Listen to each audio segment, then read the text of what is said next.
When Scrooge awoke, it was so dark that, looking out of bed, he could scarcely distinguish the transparent window from the opaque walls of his chamber. He was endeavouring to pierce the darkness with his ferret eyes when the chimes of a neighbouring church struck the 4 quarters. So he listened for the hour. To his great astonishment, the heavy bell went on from 6 to 7, and from 7 to 8, and regularly up to 12, then stopped. 12! It was past 2 when he went to bed. The clock was wrong. An icicle must have got into the works. 12. He touched the spring of his repeater to correct the most preposterous clock. Its rapid little pulse beat 12 and stopped. "Why, it isn't possible," said Scrooge, "that I can have slept through a whole day and far into another night. It isn't possible that anything has happened to the sun, and this is 12 at noon." The idea being an alarming one, he scrambled out of bed and groped his way to the window. He was obliged to rub the frost off with the sleeve of his dressing gown before he could see anything, and even then he could see very little.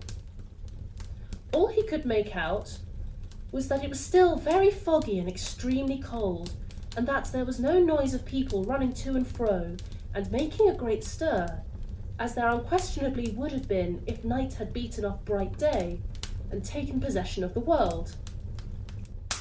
Scrooge went to bed again and thought and thought and thought it over and over and over, and could make nothing of it. The more he thought, the more perplexed he was, and the more he endeavoured not to think, the more he thought. Marley's ghost bothered him exceedingly.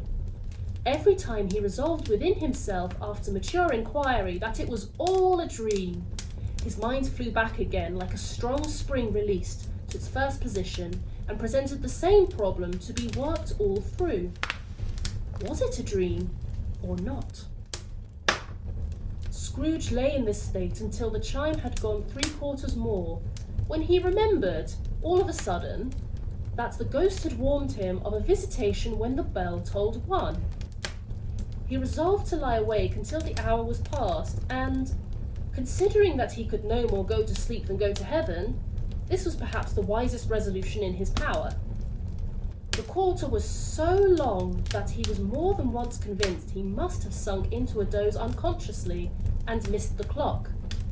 At length, it broke upon his listening ear. "A quarter past," said Scrooge, counting. "Half past," said Scrooge.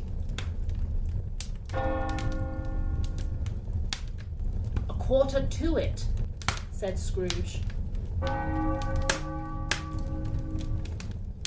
"The hour itself," he said triumphantly, "and nothing else."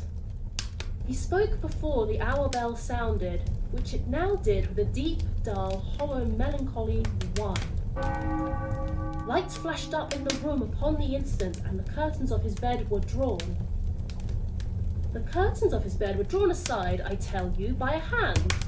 Not the curtains at his feet, nor the curtains at his back, but those to which his face was addressed.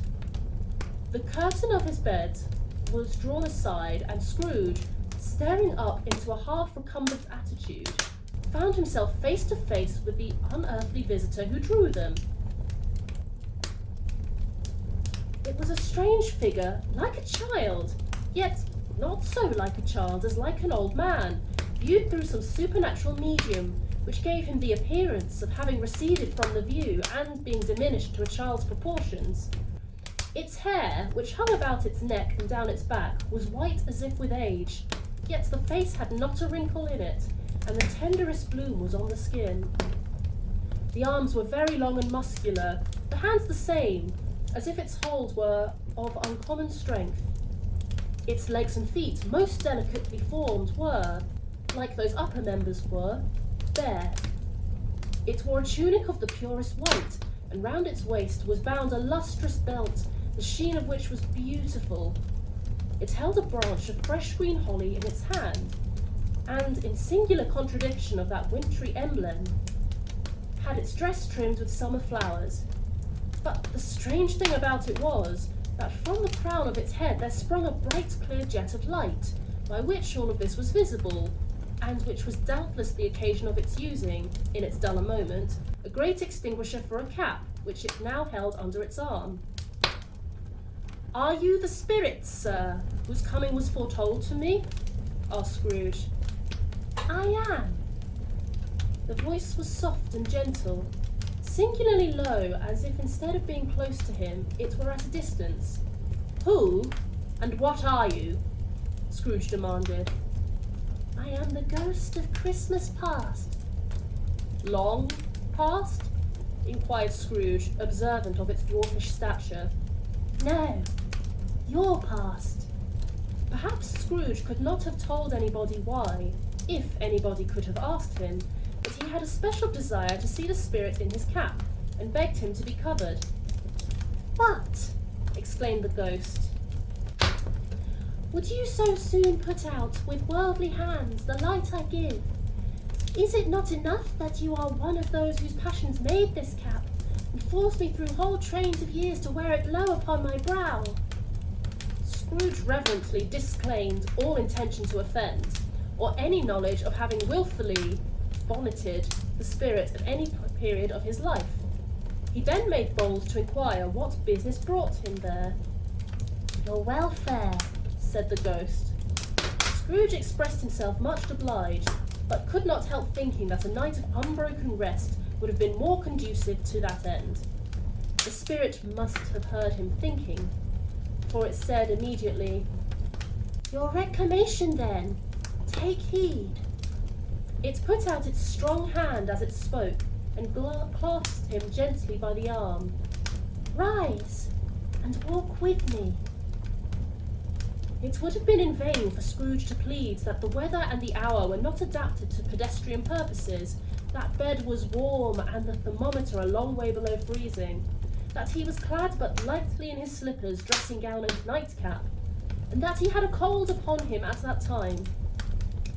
The grasp, though gentle as a woman's hand, was not to be resisted. He arose, but finding that the spirit made towards the window, clasped its robe in supplication. "I am a mortal," Scrooge remonstrated, "and liable to fall." "Bear but a touch of my hand there," said the spirit, laying it upon his heart, "and you shall be upheld in more than this." As the words were spoken, they passed through the wall and stood upon an open country road with fields on either hand. The city had entirely vanished. Not a vestige of it was to be seen. The darkness and the mist had vanished with it, for it was a clear, cold winter day with snow upon the ground. "Good heaven!" said Scrooge, clasping his hands together as he looked about him. "I was bred in this place. I was a boy here." The spirit gazed upon him mildly. Its gentle touch, though it had been light and instantaneous, appeared still present to the old man's sense of feeling. He was conscious of 1,000 odours floating in the air, each one connected with 1,000 thoughts and hopes and joys and cares, long, long forgotten. "Your lip is trembling," said the ghost. "And what is that upon your cheek?" Scrooge muttered with an unusual catching in his voice that it was a pimple, and begged the ghost to lead him where he would. "You recollect the way?" inquired the spirit. "Remember it?" cried Scrooge with fervour. "I could walk it blindfold." "Strange to have forgotten it for so many years," observed the ghost. "Let us go on." They walked along the road, Scrooge recognising every gate and post and tree, until a little market town appeared in the distance with its bridge, its church and winding river. Some shaggy ponies now were seen trotting towards them with boys upon their backs, who called to other boys in country gigs and carts driven by farmers. All these boys were in great spirits and shouted to each other, until the broad fields were so full of merry music that the crisp air laughed to hear it. "These are but shadows of the things that have been," said the ghost. They have no consciousness of us. The jocund travellers came on, and as they came, Scrooge knew and named them every one. Why was he rejoiced beyond all bounds to see them? Why did his cold eye glisten and his heart leap up as they went past? Why was he filled with gladness when he heard them give each other Merry Christmas as they parted at crossroads and byways for their several homes? What was Merry Christmas to Scrooge? Out upon Merry Christmas! What good had it ever done him? The school is not quite deserted, said the ghost. A solitary child, neglected by his friends, is left there still. Scrooge said he knew it, and he sobbed. They left the high road by a well-remembered lane and soon approached a mansion of dull red brick with a little weathercock-surmounted cupola on the roof and a bell hanging in it. It was a large house, but one of broken fortunes, for the spacious offices were little used, their walls were damp and mossy, their windows broken, and the gates decayed. Fowls clucked and strutted in the stables, and the coach houses and shed were overrun with grass. Nor was it more attentive of its ancient state within, for entering the dreary hall and glancing through the open doors of many rooms, they found them poorly furnished, cold and vast. There was an earthy savour in the air, a chilly bareness in the place, which associated itself somehow with too much getting up by candlelight and not too much to eat. The ghost and Scrooge went across the hall to a door at the back of the house. It opened before them and disclosed a long, bare, melancholy room, made barer still by lines of plain deal forms and desks. At one of these, a lonely boy was reading near a feeble fire, and Scrooge sat down upon a form and wept to see his poor forgotten self as he had used to be. Not a latent echo in the house, not a squeak, not a scuffle from the mice behind the panelling, not a drip from the half-thawed water-spout in the dull yard behind, not a sigh among the leafless boughs of one despondent poplar, nor the idle swinging of an empty storehouse door. No, not a clicking in the fire, but fell upon the heart of Scrooge with softening influence, and gave a freer passage to his tears. The spirit touched him on the arm and pointed to his younger self, intent upon reading. Suddenly a man in foreign garments, wonderfully real and distinct to look at, stood outside the window with an axe stuck in his belt, and leading an ass laden with wood by the bridle. "Why, it's Ali Baba!" Scrooge exclaimed in ecstasy. "It's dear old honest Ali Baba! Yes, yes, I know. One Christmas time, when yonder solitary child was left here all alone, he did come, for the first time, just like that. Poor boy! And Valentine," said Scrooge. "And his wild brother Orson, there they go. And what's his name, who was put down in his drawers asleep at the gate of Damascus? Don't you see him? And the Sultan's groom turned upside down by the genii. There he is upon his head. Serve him right. I'm glad of it. What business had he to be married to the princess?" To hear Scrooge expending all the earnestness of his nature on such subjects in a most extraordinary voice between laughing and crying, and to see his heightened and excited face, would have been a surprise to his business friend in the city, indeed. "There's the parrot!" cried Scrooge.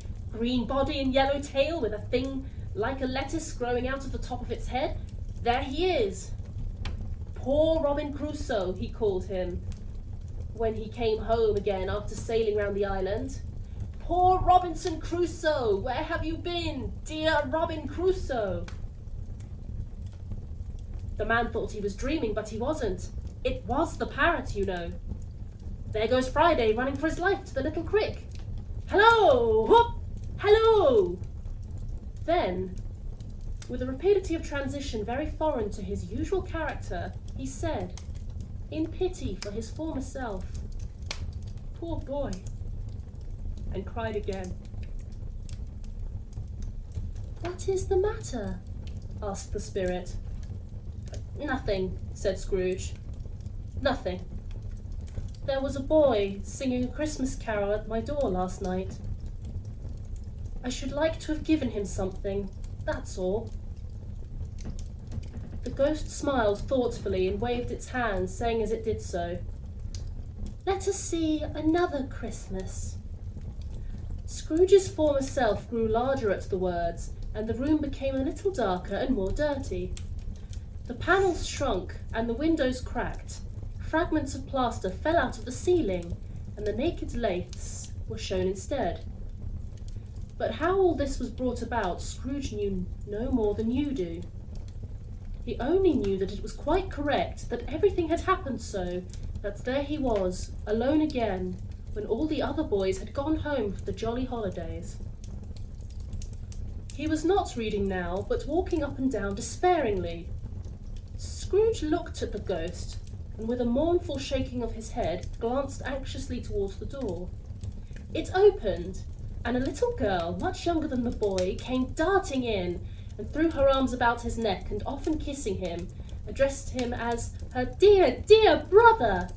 "I have come to bring you home, dear brother," said the child, clapping her tiny hands and bending down to laugh. "To bring you home, home, home." "Home, little Fan," returned the boy. "Yes," said the child, brimful of glee. "Home for good and all. Home for ever and ever.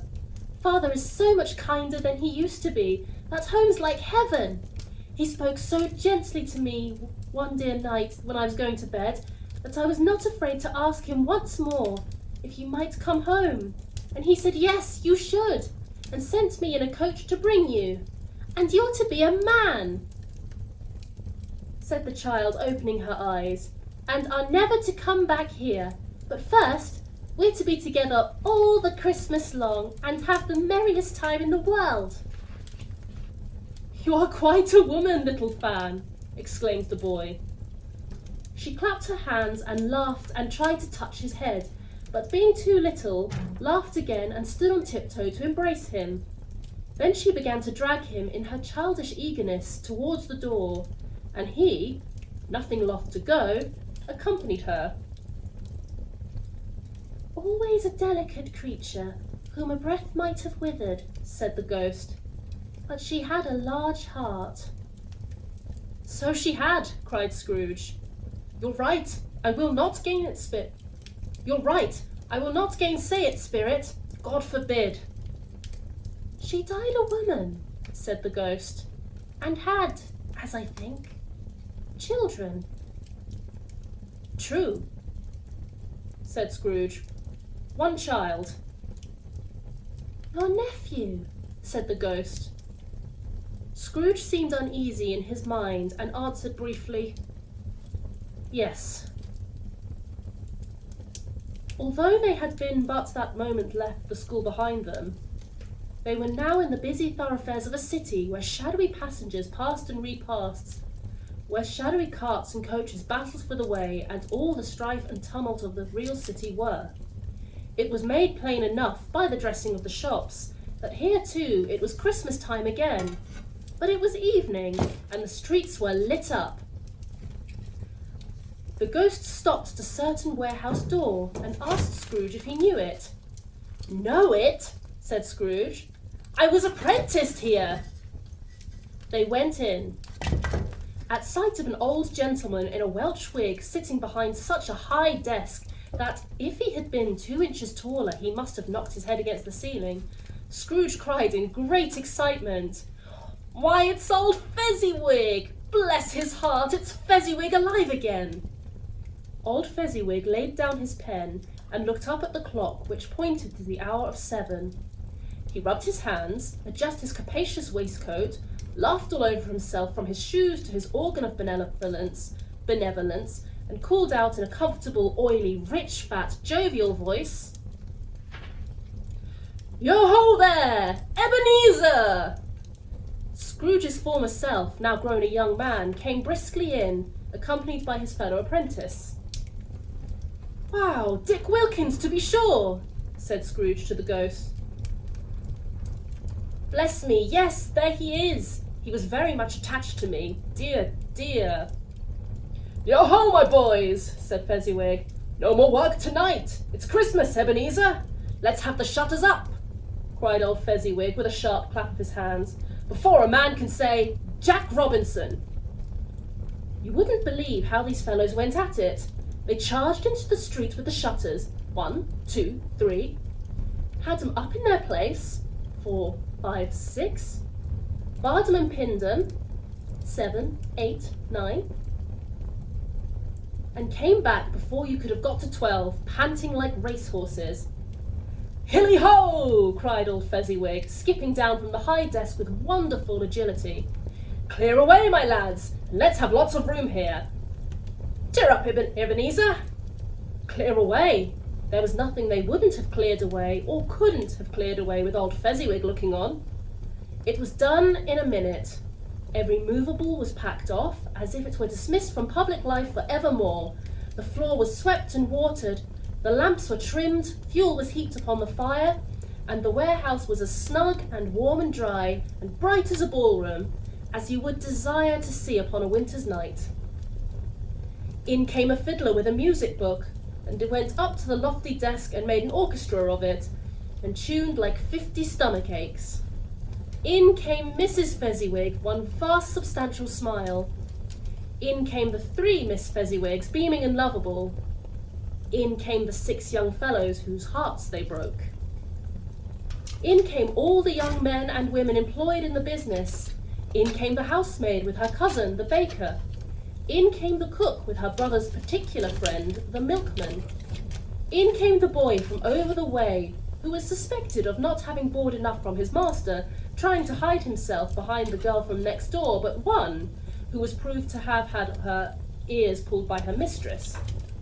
In they all came, one after another, some shyly, some boldly, some gracefully, some awkwardly, some pushing, some pulling. In they all came, anyhow and everyhow. When this result was brought about, old Fezziwig, clapping his hands to stop the dance, cried out, "Well done!" And the fiddler plunged his hot face into a pot of porter, especially provided for that purpose. But scorning rest upon his reappearance, he instantly began again, though there were no dances yet, as if the other fiddler had been carried home, exhausted on a shutter, and he were a brand new man, resolved to beat him out of sight or perish. There were more dances, and there were forfeits, and more dances, and there was cake, and there was negus, and there was a great piece of cold roast, and there was a great piece of cold boiled, and there were mince pies and plenty of beer. But the great effect of the evening came after the roast and boiled, when the fiddler, an artful dog, mind, struck up Sir Roger de Coverley.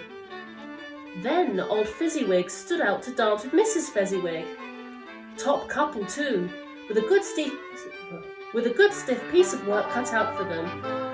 3 or 4 and 20 pairs of partners, people who were not to be trifled with, people who would dance and had no notion of walking. But if they had been twice as many, 4 times, old Fezziwig would have been a match for them, and so would Mrs. Fezziwig. As to her, she was worthy to be his partner in every sense of the term. A positive light appeared to issue from Fezziwig's calves. They shone in every part of the dance like moons. You couldn't have predicted at any given time what would become of them next. And when old Fezziwig and Mrs. Fezziwig had gone through all the dance, advance and retire, hold hands with your partner, bow and curtsy, corkscrew, thread the needle, and back to your place, Fezziwig cut so deftly that he appeared to wink with his legs, and came upon his feet without a stagger. When the clock struck 11, this domestic ball broke up. Mr. and Mrs. Fezziwig took their stations, one on either side of the door, and shaking hands with every person individually as they went out, wishing him or her a Merry Christmas. When everybody had retired but the 2 apprentices, they did the same to them, and thus the cheerful voices died away, and the lads were left to their beds, which were under a counter in the back shop. During the whole of this time, Scrooge had acted like a man out of his wits. His heart and soul were in the scene and with his former self. He corroborated everything, remembered everything, enjoyed everything, and underwent the strangest agitation. It was not until now, when the bright face of his former self was turned from them, and he remembered the ghost, and became conscious that it was looking full upon him, while making the light upon his head burn very clear. "A small matter," said the ghost, "to make these silly folks so full of gratitude." "Small," echoed Scrooge. The spirit signed to him to listen to the two apprentices, who were pouring out their hearts in praises of Fezziwig, and when he had done so, said, "Why, is it not? He has spent but a few pounds of your mortal money, 3 or 4, perhaps. Is that so much that he deserves this praise?" "It isn't that," said Scrooge, heated by the remark, and speaking unconsciously like his former, not his latter, self. "It isn't that, spirit. He has the power to render us happy or unhappy, to make our service light or burdensome, a pleasure or a toil. Say that his power lies in words and looks, in things so slight and insignificant that it is impossible to add and count them up. What then? The happiness he gives is quite as great as if it cost a fortune." He felt the spirit's glance and stopped. "What is the matter?" asked the ghost. "Nothing particular," said Scrooge. "Something, I think," the ghost insisted. "No," said Scrooge. "No. I should just like to be able to say a word or two to my clerk just now. That's all." His former self turned down the lamps as he gave utterance to the wish, and Scrooge and the ghost again stood side by side in the open air,